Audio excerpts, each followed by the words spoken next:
against you. The police claim they acted on credible allegations and that investigations are ongoing. Can you tell us what exactly you've been accused of, whether you have seen the petitions at this point in time or evidence being relied upon, and why you believe these charges are or not politically motivated? So there should be two petitions. One was from, like I said, they're both written by the IGP's admin office, which in itself is a bogey. Then secondly, I saw the first one was they claimed that I forged a police wireless document. And when we asked them for the original, they showed it to us and they were the same, other than the fact that there was panic written over the one they claimed was forged.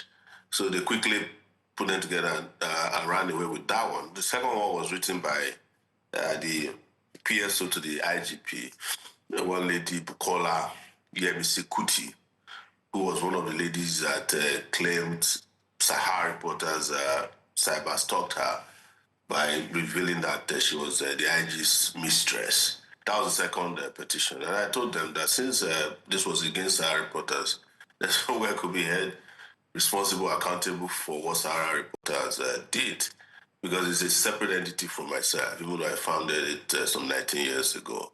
So it was obvious that they couldn't sustain those two things, and then just so that they can cover up this particular flaw, the next day they came with three different more petitions and said they were written by lawyers. I think they want to recruit some lawyers to write fresh petitions against me because they realized that this can't hold up anymore. But that was after they had invaded my cell at 6 a.m. and broken my hand with 8 policemen led by a CSP. So I was detained that night, and then the next morning, 6 a.m., they came to my detention center, cell. Very terrible detention, by the way. One of the most terrible I've been in a long time. And this said, we're going to court at 6 a.m. And I said, this is kind of very suspicious. A court in Abuja that's more than 20 minutes away from here. So why don't we wait till about 8 a.m.? So they descended on me with all these policemen. Forced me, I didn't have any clothes on. I insisted I must put on my clothes. They said, no, you can't put on your clothes. And they started dragging me and twisting my hand. That was where I sustained a hand injury.